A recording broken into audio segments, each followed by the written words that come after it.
Chapter 24, Barrels. Barrels. Any barrels to sell? The Persian's narrative continued.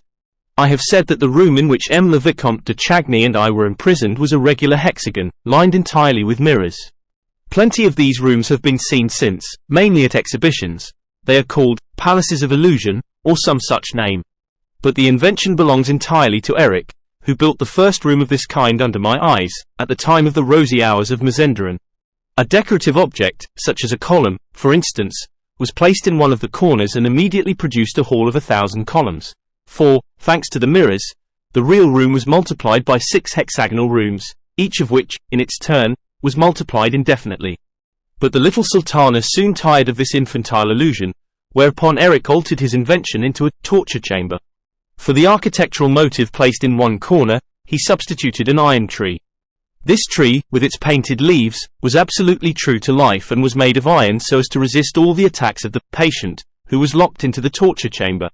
We shall see how the scene thus obtained was twice altered instantaneously into 2 successive other scenes, by means of the automatic rotation of the drums or rollers in the corners. These were divided into 3 sections, fitting into the angles of the mirrors and each supporting a decorative scheme that came into sight as the roller revolved upon its axis. The walls of this strange room gave the patient nothing to lay hold of, because, apart from the solid decorative object, they were simply furnished with mirrors, thick enough to withstand any onslaught of the victim, who was flung into the chamber empty-handed and barefoot. There was no furniture. The ceiling was capable of being lit up. An ingenious system of electric heating, which has since been imitated, allowed the temperature of the walls and room to be increased at will. I am giving all these details of a perfectly natural invention, producing, with a few painted branches, the supernatural illusion of an equatorial forest blazing under the tropical sun, so that no one may doubt the present balance of my brain or feel entitled to say that I am mad or lying or that I take him for a fool. I now return to the facts where I left them. When the ceiling lit up and the forest became visible around us, the Viscount's stupefaction was immense. That impenetrable forest, with its innumerable trunks and branches, threw him into a terrible state of consternation. He passed his hands over his forehead, as though to drive away a dream. His eyes blinked, and, for a moment, he forgot to listen. I have already said that the sight of the forest did not surprise me at all, and therefore I listened for the 2 of us to what was happening next door. Lastly, my attention was especially attracted, not so much to the scene, as to the mirrors that produced it. These mirrors were broken in parts. Yes, they were marked and scratched. They had been starred, in spite of their solidity, and this proved to me that the torture chamber in which we now were had already served a purpose. Yes, some wretch, whose feet were not bare like those of the victims of the rosy hours of Mazenderan, had certainly fallen into this mortal illusion, and, mad with rage, had kicked against those mirrors which, nevertheless, continued to reflect his agony. And the branch of the tree on which he had put an end to his own sufferings was arranged in such a way that, before dying, he had seen, for his last consolation, 1,000 men writhing in his company. Yes, Joseph Bouquet had undoubtedly been through all this. Were we to die as he had done? I did not think so, for I knew that we had a few hours before us and that I could employ them to better purpose than Joseph Bouquet was able to do. After all, I was thoroughly acquainted with most of Erik's tricks, and now or never was the time to turn my knowledge to account. To begin with, I gave up every idea of returning to the passage that had brought us to that accursed chamber. I did not trouble about the possibility of working the inside stone that closed the passage, and this for the simple reason that to do so was out of the question. We had dropped from too great a height into the torture chamber. There was no furniture to help us reach that passage. Not even the branch of the iron tree, not even each other's shoulders were of any avail. There was only one possible outlet, that opening into the Louis Philippe room in which Erik and Christine Daaé were. But, though this outlet looked like an ordinary door on Christine's side, it was absolutely invisible to us. We must therefore try to open it without even knowing where it was. When I was quite sure that there was no hope for us from Christine Daaé's side, when I had heard the monster dragging the poor girl from the Louis Philippe room lest she should interfere with our tortures, I resolved to set to work without delay. But I had first to calm M. de Chagny, who was already walking about like a madman, uttering incoherent cries. The snatches of conversation which he had caught between Christine and the monster had contributed not a little to drive him beside himself. Add to that the shock of the magic forest and the scorching heat which was beginning to make the perspiration stream down his temples, and you will have no difficulty in understanding his state of mind. He shouted Christine's name, brandished his pistol, knocked his forehead against the glass in his endeavors to run down the glades of the elusive forest. In short, the torture was beginning to work its spell upon a brain unprepared for it. I did my best to induce the poor Viscount to listen to reason. I made him touch the mirrors in the iron tree and the branches and explained to him, by optical laws, all the luminous imagery by which we were surrounded and of which we need not allow ourselves to be the victims, like ordinary, ignorant people. We are in a room, a little room. That is what you must keep saying to yourself. And we shall leave the room as soon as we have found the door. And I promised him that, if he let me act, without disturbing me by shouting and walking up and down, I would discover the trick of the door in less than an hour's time. Then he lay flat on the floor, as one does in a wood, and declared that he would wait until I found the door of the forest, as there was nothing better to do. And he added that, from where he was, the view was splendid. The torture was working, in spite of all that I had said. Myself, forgetting the forest, I tackled a glass panel and began to finger it in every direction, hunting for the weak point on which to press in order to turn the door in accordance with Erik's system of pivots. This weak point might be a mere speck on the glass, no larger than a pea, under which the spring lay hidden. I hunted and hunted. I felt as high as my hands could reach. Erik was about the same height as myself, and I thought that he would not have placed the spring higher than suited his stature. While groping over the successive panels with the greatest care, I endeavored not to lose a minute, for I was feeling more and more overcome with the heat and we were literally roasting in that blazing forest. I had been working like this for half an hour and had finished 3 panels, when, as ill luck would have it, I turned round on hearing a muttered exclamation from the Viscount. "I am stifling," he said. "All those mirrors are sending out an infernal heat. Do you think you will find that spring soon?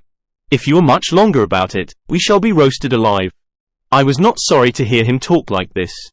He had not said a word of the forest, and I hoped that my companion's reason would hold out some time longer against the torture. But he added, "What consoles me is that the monster has given Christine until 11 tomorrow evening. If we can't get out of here and go to her assistance, at least we shall be dead before her. Then Erik's mass can serve for all of us."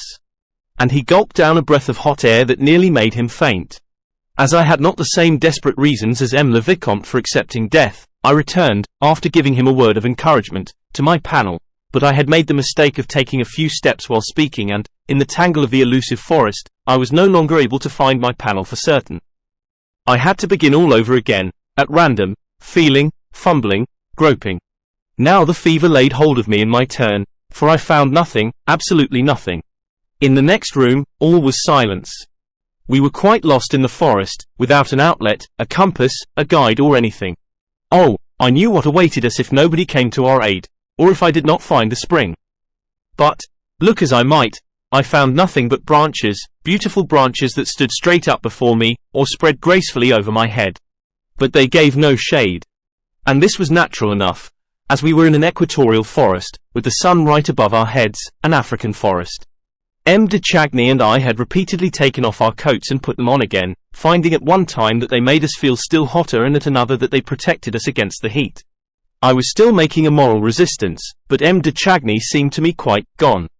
He pretended that he had been walking in that forest for 3 days and nights, without stopping, looking for Christine Daaé. From time to time, he thought he saw her behind the trunk of a tree, or gliding between the branches, and he called to her with words of supplication that brought the tears to my eyes. And then, at last, "Oh, how thirsty I am!" he cried, in delirious accents. I too was thirsty. My throat was on fire.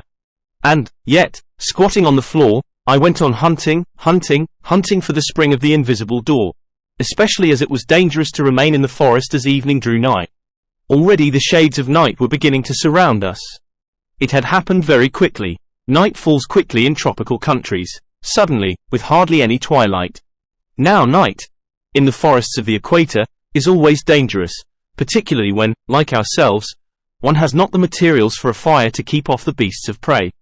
I did indeed try for a moment to break off the branches, which I would have lit with my dark lantern, but I knocked myself also against the mirrors and remembered, in time, that we had only images of branches to do with. The heat did not go with the daylight. On the contrary, it was now still hotter under the blue rays of the moon. I urged the Viscount to hold our weapons ready to fire and not to stray from camp, while I went on looking for my spring. Suddenly, we heard a lion roaring a few yards away. "Oh," whispered the Viscount, He is quite close. Don't you see him? There, through the trees, in that thicket. If he roars again, I will fire." And the roaring began again, louder than before. And the Viscount fired, but I do not think that he hit the lion. Only, he smashed a mirror, as I perceived the next morning, at daybreak. We must have covered a good distance during the night, for we suddenly found ourselves on the edge of the desert, an immense desert of sand, stones and rocks. It was really not worth while leaving the forest to come upon the desert. Tired out, I flung myself down beside the Viscount, for I had had enough of looking for springs which I could not find. I was quite surprised, and I said so to the Viscount, that we had encountered no other dangerous animals during the night. Usually, after the lion came the leopard and sometimes the buzz of the tsetse fly. These were easily obtained effects, and I explained to M. de Chagny that Erik imitated the roar of a lion on a long tabor or timbrel, with an ass's skin at one end. Over this skin he tied a string of catgut, which was fastened at the middle to another similar string passing through the whole length of the tabor. Erik had only to rub this string with a glove smeared with resin and, according to the manner in which he rubbed it, he imitated to perfection the voice of the lion or the leopard, or even the buzzing of the tsetse fly. The idea that Erik was probably in the room beside us, working his trick, made me suddenly resolve to enter into a parley with him, for we must obviously give up all thought of taking him by surprise. And by this time he must be quite aware who were the occupants of his torture chamber. I called him, "Erik! Erik!" I shouted as loudly as I could across the desert, but there was no answer to my voice. All around us lay the silence and the bare immensity of that stony desert. What was to become of us in the midst of that awful solitude? We were beginning literally to die of heat, hunger and thirst, of thirst especially. At last, I saw M. de Chagny raise himself on his elbow and point to a spot on the horizon. He had discovered an oasis. Yes, far in the distance was an oasis with limpid water, which reflected the iron trees. Tush! It was the scene of the mirage. I recognized it at once, the worst of the three. No one had been able to fight against it, no one. I did my utmost to keep my head and not to hope for water, because I knew that, if a man hoped for water, the water that reflected the iron tree, and if, after hoping for water, he struck against the mirror, then there was only one thing for him to do, to hang himself on the iron tree. So I cried to M. de Chagny, "It's the mirage. It's the mirage. Don't believe in the water. It's another trick of the mirrors." Then he flatly told me to shut up, with my tricks of the mirrors, my springs, my revolving doors and my palaces of illusions. He angrily declared that I must be either blind or mad to imagine that all that water flowing over there, among those splendid, numberless trees, was not real water. And the desert was real. And so was the forest. And it was no use trying to take him in. He was an old, experienced traveler. He had been all over the place. And he dragged himself along, saying, "Water. Water." And his mouth was open, as though he were drinking. And my mouth was open too, as though I were drinking. For we not only saw the water, but we heard it. We heard it flow. We heard it ripple. Do you understand that word, ripple? It is a sound which you hear with your tongue. You put your tongue out of your mouth to listen to it better. Lastly, and this was the most pitiless torture of all, we heard the rain and it was not raining. This was an infernal invention. Oh, I knew well enough how Erik obtained it. He filled with little stones a very long and narrow box, broken up inside with wooden and metal projections. The stones, in falling, struck against these projections and rebounded from one to another, and the result was a series of pattering sounds that exactly imitated a rainstorm. Ah, you should have seen us putting out our tongues and dragging ourselves toward the rippling river bank. Our eyes and ears were full of water, but our tongues were hard and dry as horn. When we reached the mirror, M. de Chagny licked it, and I also licked the glass. It was burning hot. Then we rolled on the floor with a hoarse cry of despair. M. de Chagny put the one pistol that was still loaded to his temple, and I stared at the Punjab lasso at the foot of the iron tree. I knew why the iron tree had returned, in this third change of scene. The iron tree was waiting for me.